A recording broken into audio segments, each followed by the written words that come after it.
Modern cinema is obsessed with holding back the clock. Actors spend millions trying to freeze their faces in a state of eternal youth, terrified that a single wrinkle might end their career. But the woman widely considered the most beautiful actress in Soviet history took the exact opposite approach. She looked at her flawless image, watched it define her entire existence, and boldly declared, "I chose old age." To understand why, we have to go back to Moscow in the 1970s. The Soviet film machine was a massive, state-run apparatus. If a director labeled you as a specific character type, that label could follow you for life. And if you had a face like Irina Alfyorova, directors didn't want you to act. They wanted you to be a beautiful, silent prop. Irina actually wanted to learn the craft. She enrolled at the prestigious Russian Institute of Theater Arts. But landing her first major television role came with a severe condition. The director demanded she completely abandon all theater work while filming. That meant enduring 5 years of total professional isolation from the stage, dedicating herself entirely to a single camera. That grueling 5-year sacrifice resulted in the 1977 epic, The Road to Calvary. Playing the role of Dasha Bulavina, Irina brought a rare mix of fragility and intellectual depth to the screen. The performance was a massive national triumph. She instantly became a household name. But the success forged her own golden cage. The Soviet public, and more importantly, the studio bosses, had decided exactly who she was going to be, an idol of flawless purity. The industry expected her to sit still and look pretty. Irina, however, had other plans. The problem for any Soviet actor was Goskino, the state cinema board. They held absolute authority over every frame of film produced in the country. Directors couldn't even cast their own movies without government approval. Because Irina was a certified, state-approved star, Goskino began overriding directors, forcing them to cast her in leading roles, whether they wanted her or not. This created intensely toxic environments on set. When director Georgy Youngvald Kilkovich was forced to hire Irina for his next major production, he was furious. He wanted a different, more eccentric actress. To retaliate against the state's mandate, he actively undermined Irina during production. Convinced her natural speaking voice was too low and rough for the character, he hired another actress to dub all of her dialogue, and yet another to sing her vocal tracks. The result was the 1978 swashbuckling hit D'Artagnan and Three Musketeers. She played Constance Bonacieux, a performance that cemented her fame across the entire country. But on screen, she was literally stripped of her own voice. Have you ever been trapped in a situation where people severely underestimated you just because of how you look? Hit the like button and subscribe if you know that feeling, because Irina was about to start fighting back. The result was a bizarre contradiction. One of the biggest movies in Soviet history featured her face, but not a single sound she made. For a young actress, it was a sharp introduction to how the state film industry functioned, valuing her image as a national asset while treating her actual artistic voice as an inconvenience. Irina sought refuge in the theater. She joined the prestigious Lenkom troupe, run by the legendary, demanding director Mark Zakharov. Zakharov favored highly physical, eccentric actors. He looked at Irina, who was one of the most famous women in the country, and deliberately placed her in the background. He told her she must learn in the extras. Take a look at this timeline tracking her career. This top line represents her skyrocketing national fame in cinema. She was receiving dozens of offers to lead major feature films. But look at the bottom line. This represents her stage reality. Irina dutifully turned down those massive film roles, choosing instead to stand in the silent shadows of the Lenkom stage for 5-minute, wordless appearances. The years ticked by. The gap between her towering public persona and her invisible theatrical reality widened. The psychological toll of waiting for a real part while giving up prime years of a film career was agonizing. To complicate matters, she was navigating all of this alongside her husband, Alexander Abdulov. They were the ultimate power couple, the golden duo of Soviet cinema. But inside the Lenkom Theatre, the dynamic was completely unequal. Abdulov was the leading star of the stage, while Irina remained stuck in the background. In 1979, the couple start together in With Loved Ones Do Not Part. They played spouses enduring a grueling, emotionally devastating divorce. The camera captured an agonizingly raw performance from Irina that seemed to channel her hidden internal struggles right onto the screen. Surviving that highly public, professionally unequal marriage was an ultimate test of endurance. She was holding on to her sanity through sheer force of will. By the 1980s, Irina started actively dismantling her romantic, flawless image. The rigid Soviet system was beginning its stagnation, pushing against those boundaries by hunting down roles that demanded grit, historical weight, and psychological complexity. She stepped into the rugged, ancient Russian epic Vasily Buslaev. Then she pivoted into the tense, modern espionage world of TASS is authorized to declare, playing a sharp, emancipated woman tangled in the games of secret intelligence. Then came the 1990s. The Soviet Union dissolved, throwing the entire domestic film industry into chaos. At the exact same time, her famous marriage to Abdulov finally ended. The old structures of her life were entirely swept away. While many of her peers faded into obscurity during the economic collapse, Irina thrived in the darkness of the new era. She took on the chamber drama, Night Amusements, reflecting the harsh social decay of the time. And she maintained her massive historical presence in the sweeping mid-90s epic, Yermak. She was completely reinventing herself on screen, but her absolute greatest victory was about to happen on the stage. Make sure you're subscribed so you don't miss how she pulled off this theatrical comeback. The collapse of the state and the end of her high-profile marriage finally shattered the mold she had been poured into decades earlier. There were no more studio bosses or theater directors telling her to stand in the back. She was finally free to reconstruct her own artistic identity. In 1993, she left Lenkom and joined the School of Modern Play Theater.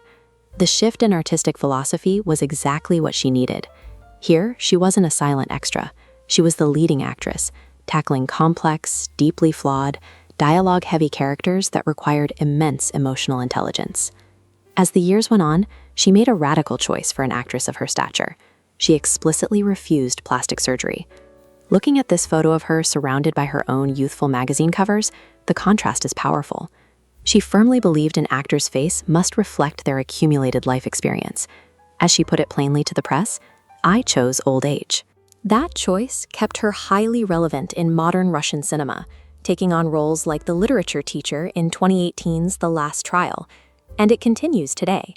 For the 2025 film Red Silk, she took on the role of Countess Demidova, mastering complex French monologues to deliver the precise aristocratic weight the director needed. In a profession that often discards women as they age, Alfyorova found the opposite was true. By stepping away from the perfect youth that had once limited her to silent, decorative roles, she finally gained access to the complex leading parts she had spent 20 years waiting to play. Which era of Irina's career do you find the most fascinating? Let me know down in the comments. And if you want to see a full checklist of her major stage plays, check out the link in the description. Outside of her acting career, she built a rich personal life, raising her daughter, adopting 3 children, and eventually earning the highest state honors, including the title of People's Artist of Russia. Today, she maintains a relentless theatrical touring schedule that stretches well into 2026. This timeline of films, from the 1970s through to the present, documents a slow, deliberate shift from a state-mandated icon back to a singular, independent artist. Thanks for watching. Make sure to subscribe and turn on notifications so you catch our next deep dive. You can click the video on screen right now to keep watching. Irina Alfyorova proved that a true artistic legacy isn't preserved by freezing time or holding on to a perfect image. It is built by having the courage to evolve, to outlast the systems of the past, and to find a voice that is finally entirely her own. What if the most beloved performance of your career was one a director never wanted you to give? I mean, a performance so iconic that millions of people fell in love with you, while the guy behind the camera was doing everything he could to undermine your work? It sounds completely impossible, right? But for one actress, this was the reality that defined her entire career. Today, we're diving into the incredible story of Irina Alfyorova. You might know her as the face of an era, but behind that legendary beauty was an artist locked in a decades-long battle. A battle against powerful men who tried to control her, against a system that saw her as just a product, and even against the very image that made her a star. This is the story of how she fought to prove she was more than just a pretty face, and, well, how she won. And really, at the heart of her whole journey is this powerful idea. In an industry that was constantly trying to mold her into some kind of idealized image, she held on to this simple, almost revolutionary belief that true artistic fulfillment, it doesn't come from fame or awards. It comes from the freedom to choose your own path.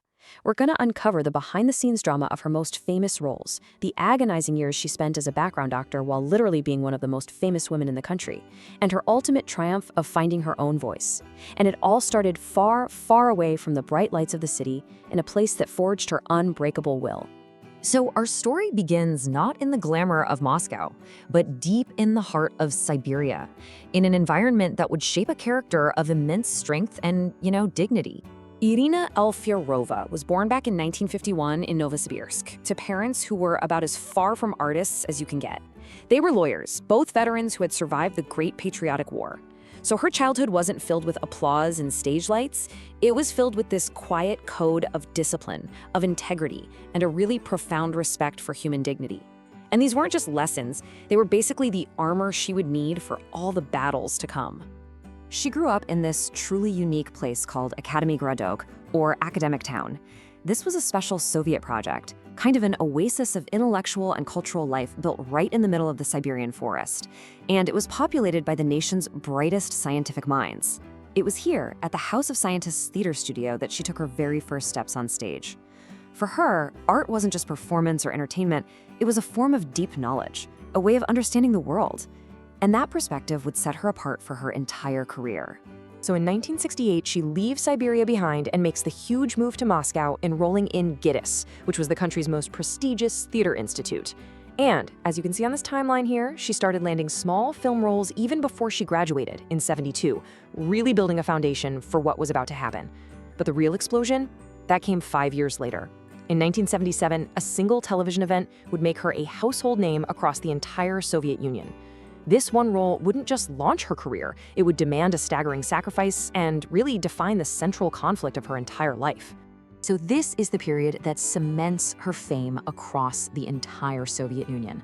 But it's also where the battle for her artistic soul really kicks off, a fight against the very image that made her a star in the first place. While she was still a student, she landed the role of Dasha in The Road to Calvary, a massive 13-part TV epic based on the classic novel by Alexei Tolstoy. Now, this wasn't just another job. This was a 5-year commitment that would shape her whole future. The director gave her this brutal ultimatum.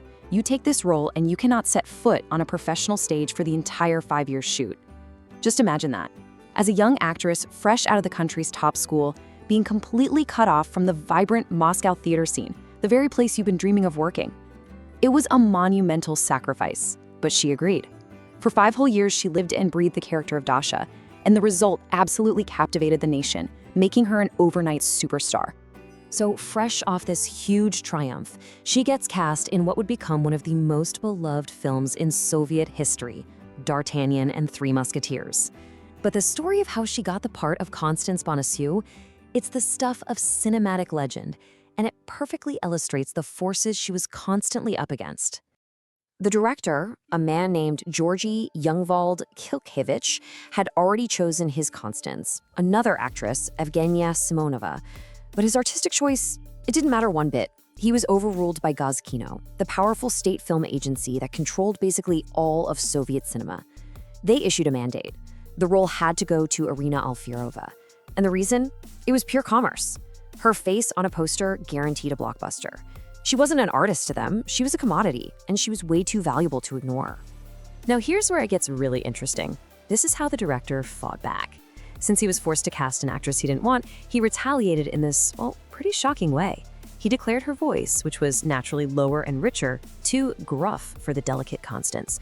So he had her entire performance dubbed by another actress, Anastasia Vertinskaya, and for the songs, he brought in a third woman, a singer named Alina Drietskaya. So what you're seeing here is that the iconic Constance is, she's a composite creation. You have Alfiorova's face and her physical performance, Vertinskaya's voice, and Drietskaya's singing. But despite this attempt to basically erase her contribution, Alfyorova's screen presence was just so powerful that her image became legendary. It's an unbelievable story of artistic conflict. I have to ask you, who do you think was right in this situation? The director fighting for his artistic vision, or the studio protecting its massive investment? I really want to know what you think, so let me know down in the comments. Her fame at this point was undeniable. She was one of the biggest stars in the country. So you'd think the most prestigious theaters would be fighting to give her leading roles, right? But wait, what happened next is even more unbelievable. For nearly 2 decades, this national superstar was, for all intents and purposes, invisible on stage. So in 1976, Alfyorova joins the troupe of the legendary Lenkom Theatre, one of the most famous and influential in the entire Soviet Union. And she would stay there for 17 years, from 76 all the way to 1993. This should have been the absolute pinnacle of her career. Instead, it became her golden cage. And right here, this is the brutal paradox of her career. To the public, she was a film icon, the face of Constance and Dasha. But inside the prestigious Lenkom Theatre, she was a nobody. I mean, how is that even possible? Well, the theater's powerful artistic director, Mark Zakharov, he was a visionary with a very specific, kind of bombastic style. And he just couldn't see a place for Alfyorova's brand of quiet, psychological realism in his grand, metaphorical productions. He famously told the biggest movie star in his entire company to go play in the crowd scenes, learn the craft. The discipline was absolute. She was forced to turn down countless leading film roles just so she could appear on stage for a few minutes with no lines. And to make it all just that much more painful, her then-husband, the charismatic Alexander Abdulov, was Lenkom's leading man, the star of all of Zakharov's biggest hits. So while he was taking his bow center stage, she was literally standing in the wings for 17 years. This was the ultimate test of her character, her devotion to the craft of acting itself. If you're finding this story of resilience just as incredible as I am, do me a huge favor and hit that subscribe button, because what she does next is a total masterclass in taking back control. After 17 years in the wilderness, I mean, a lot of artists would have broken. But for Irina Alfyorova, this wasn't an ending. No, this was the beginning of a powerful third act where she finally seized control of her own artistic destiny. In 1993, she made the monumental decision to leave Lenkom. She joined a different kind of theater, the School of Modern Play, which was led by a former classmate from Giddes, Josef Reichelgaus. This was not a step down, it was an act of liberation. She was immediately given the leading roles she had been denied for so long. In her own words, she could finally breathe easier. The golden cage was finally open. And at her new artistic home, she didn't just get to act, she got to experiment. And honestly, nothing showcases her triumphant return more than her work on Chekhov's classic play, The Seagull. She took on the notoriously complex role of the aging actress Arkadina. And this is where we see the incredible range that had been suppressed for all those years. Just look at this. She didn't just play Arkadina once. The theater staged 3 different versions of The Seagull at the same time. So she played the same character in a classic drama, then as part of a detective story by Boris Akunin, and finally in a lighthearted musical operetta. It was a stunning display of versatility, and it proved beyond any doubt the depth of talent the world had been missing. So after breaking free and reclaiming her career, what does the legacy of Irina Alfyorova look like today? Well, far from being some figure from the past, she is a vibrant, working artist who continues to challenge herself and her audience. In a profession that is absolutely obsessed with eternal youth, Alfyorova has this refreshingly honest and powerful philosophy. She openly talks about embracing the aging process, seeking out roles that reflect her life experience rather than trying to recapture the past. This commitment to authenticity, to living truthfully both on stage and off, is maybe the ultimate expression of the artistic freedom she fought so hard to win. And make no mistake, she is not some historical artifact. This table here just shows a small sample of her recent schedule. She is still a leading lady, starring in demanding dramas and experimental shows. And in this beautiful full-circle moment, her tour includes a stop in Novosibirsk, at the very house of scientists where her journey first began. Her philosophy on embracing her age is so rare in her industry. I'm curious to hear what you think about it. Is it a sign of strength or a lost opportunity? Drop your thoughts in the comments below. Over the years, the state finally recognized what the public knew all along. As you can see from this long list of awards, her contribution to culture has been celebrated at the absolute highest levels. So what have we learned? We've seen a young talent forged in Siberia, an icon created against a director's wishes, a superstar trapped in the background for 17 agonizing years, and a master actress reborn, finding her greatest success entirely on her own terms. Her life leaves us with this powerful question: what truly defines greatness? Is it the iconic roles the world adored, or the quiet 17-year struggle to stay true to your craft when no one was watching? Was it fulfilling expectations, or was it that final triumphant act of finding your own voice? It's a question about art, integrity, and what success really means. Thank you so much for joining me on this deep dive. If you found this story as inspiring as I did, please show your support by hitting that like button. And make sure you subscribe and turn on those notifications, because we have more incredible stories just like this coming your way.